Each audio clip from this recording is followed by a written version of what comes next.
पाहतोय आपण आता नगरपंचायत लोणंद या ठिकाणी आहोत। या ठिकाणी आपल्याला फटाक्यांची आतिषबाजी होताना पाहायला मिळत आहे। पाहतोय आपण लोक विधानसभेचा निकाल महायुतीच्या बाजूने लागलेला आपल्याला पाहायला मिळत आहे। पाहतोय आपण या ठिकाणी जल्लोषात स्वागत होताना पाहायला मिळत आहे कार्यकर्त्यांच्या।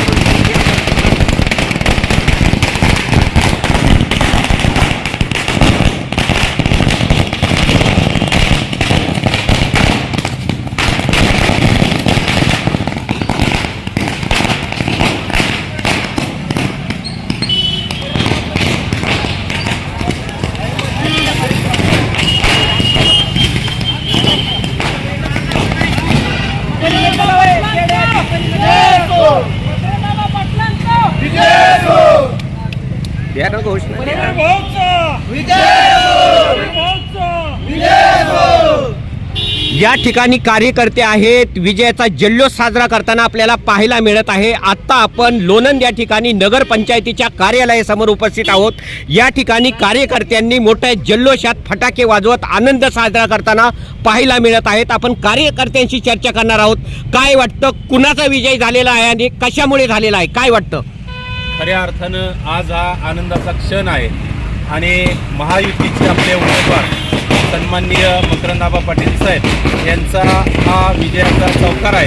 कारण गेल्या अर्थानं 15 वर्षामध्ये त्यांनी जे कामाची त्या ठिकाणी आतोटी दाखवली होती आणि काम कशा पद्धतीने करावं आणि सर्वांना सोबत कसं घेऊन जावं याचा एक उत्तम उदाहरण त्यांनी या इलेक्शनमध्ये दिलं। आम्ही महायुतीचे घटक असून देखील आम्हाला या ठिकाणी सर्वस्व त्यांनी सोबत घेऊन या ठिकाणी काम करण्याचं त्यांनी या ठिकाणी केलेलं आहे आणि सर्वांना सामावून घेऊन या ठिकाणी त्यांनी काम केलेलं आहे। त्यामुळं त्यांचा जो वरचा क्रम होता विजयाचा तो निश्चित या ठिकाणी पूर्ण झालेला आहे आणि येणाऱ्या काळामध्ये देखील आदरणीय आबा या ठिकाणी असाच वरचा आलेख त्यांचा राहणार आहे। एवढंच या निमित्तानं मी सांगतो आणि संपूर्णपणे ह्या महायुतीच्या एकीचा विजय आहे असं मी या ठिकाणी सांगतो। कितीचं लीड मिळालेलं आहे, काय सांगताल? साधारण आता 45,000चं लीड या ठिकाणी मिळालेलं आहे आणि येणाऱ्या अजून 6 ते 7 फेऱ्या बाकी आहेत। 50,000पेक्षा जास्त लीड या ठिकाणी होणार आहे। हे अपेक्षित होतं का लीड आपल्याला? हो, हे लीड पूर्णपणे अपेक्षित होतं। अच्छा, काय सांगताल आता, काय वाटतंय मुख्यमंत्री कोण होईल महायुतीमध्ये आणि कोण व्हावं असं वाटतंय?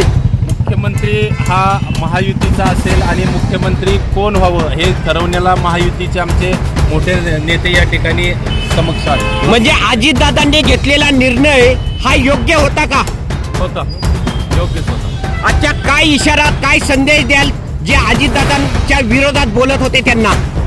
नाही, विरोधात बोलणारे बोलत असतात, परंतु कामामधून त्यांचं काम दिसत आहे आणि या ठिकाणी आपण आता निकाल जर बघितला तर या ठिकाणी त्यांनी कामामधून कशा पद्धतीने उत्तर दिलेलं आहे लोकांना ते आपल्याला या ठिकाणी दिसत आहे। पाहतोय आपण या ठिकाणी महाराष्ट्राचा जल्लोष, महायुतीचा जल्लोष संपूर्ण महाराष्ट्रामध्ये कशा पद्धतीने साजरा होतोय आणि ग्रामीण भागातही त्याच पद्धतीने कार्यकर्ते या ठिकाणी जल्लोषात या विजयाचा स्वागत करताना आपल्याला पाहायला मिळत आहेत।